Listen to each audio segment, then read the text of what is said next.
I'm here in Bangladesh. Today I'm visiting Bangladesh, especially the Cox's Bazar region, to assess the situation on the ground. And at the same time, I want to convey a tangible, a strong message of solidarity from the European Union. Solidarity, tangible solidarity with Rohingya people, but also to the host communities. And I have to say that I appreciate a lot the generosity and the hospitality of the host communities and also of the Bangladesh authorities.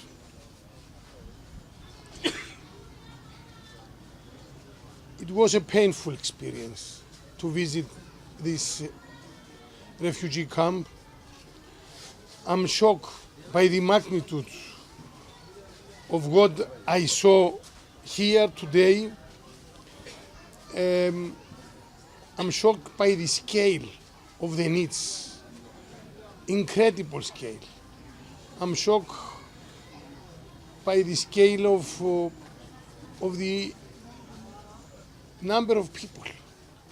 Can you imagine to see so dense concentration of people, more than 400,000 people in this very small area, just 20 square kilometers. And I saw in my conversations with a lot of people their trauma and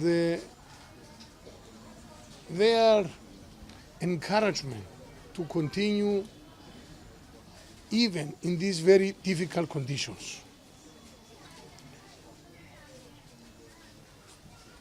But I would like to focus on two main issues.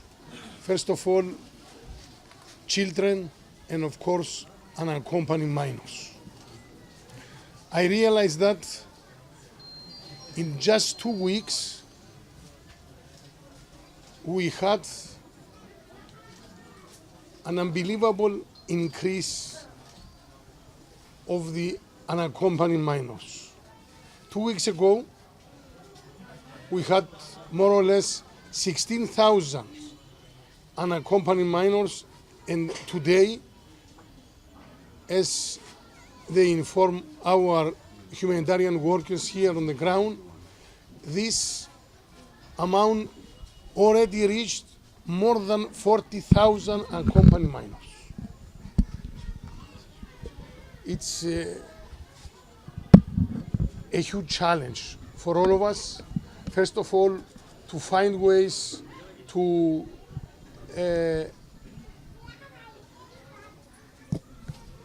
reunite families and children with their families, but also to find ways in order to protect these children. At the same time, I would like to focus also about the education of the children. I saw that the vast majority of the children are out of school. So as European Union, we have to focus on this challenge in order to see practical ways, in order to find projects, to fund projects, to decrease this amount of children, the children out of school. And my last point is about acute malnutrition. Here, just on the other side, with our friends from WFP and other international organizations and UN agencies, we tried a lot in order to save lives, because this is the role of these malnutrition programs. And here I have to say that I saw again the dedication and the outstanding job of our humanitarian workers on the ground. I would like to say a big thank to them because they are the real heroes on the ground. Thank you so much. Mr. How Commissioner, we have a how question. can solve this problem? What about Bangladesh? World. How you work with the solution? So what would be the tools and mechanism to overcome from the situations? That is the questions. And what would be the role of If I understand correctly, you would like to focus on the political issue. Definitely, as I always said, there is no humanitarian solutions in humanitarian problems, unfortunately. We need political solutions to overcome and to deal with the humanitarian crisis. This is why, as European Union, definitely we are trying to be in dialogue with the Myanmar government in order to put pressure on them to accept that we talk regarding human rights, fundamental human rights. This conflict is not a religious conflict because Rohingya people, they have the same fundamental human rights as any other human being in the world. And they deserve to enjoy in their everyday life these human rights, fundamental human rights. So, practically, because I don't want to say anything in theory, European Union, through our instrument, our mechanisms, especially High Representative Federica Mogherini, already conveyed the message to the Myanmar government that we are waiting specific practical measures in order to restore the situation in the Rakhine state.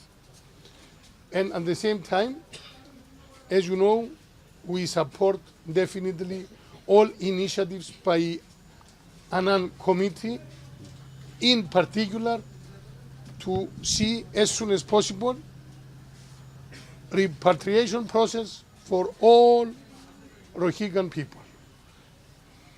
I'm not naive, it's not easy. We face a lot of obstacles, but as European Union, and I think also as international community, we have to focus on this because this is the only way to see lasting solutions for these people, for the Rohingya community. Mr. Commissioner, can you please mention the challenges behind this? I mean, the better solution of this. What are the challenges? And we people, like Bangladesh, what exactly they want to do? Look, first of all, as I said, as European Union, we appreciate a lot their Bangladesh authorities' generosity, hospitality, and of course their political stance to be in dialogue with Myanmar in order to find solutions in this way. But as international community and European Union, of course, we emphasize on this that only through dialogue we can find solutions, and in particular solutions which definitely they have to respect fundamental human rights from anyone. So a simple question, sir. So you're talking about the repatriations and about the pressure on Myanmar, despite pressure from international community, but there is no sign to stop atrocities by Myanmar military. Even if few hours back, 4 Rohingya were dead while fleeing by sea from Rakhine state. So, sir, what would be the next step if Myanmar is not stop their brutality? We already condemn as European Union all atrocities, and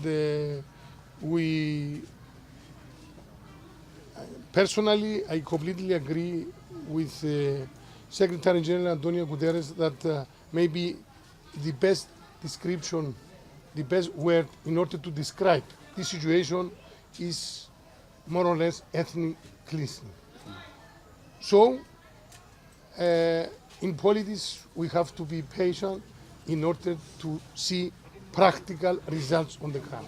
So I already framework our political stance as European Union, and I think we can deliver our political message towards Myanmar government in order to see as soon as possible a sort of breakthrough of this definitely unacceptable situation regarding Rohingya people. Thank you so much. Thank you very much. Thank you. Thank you.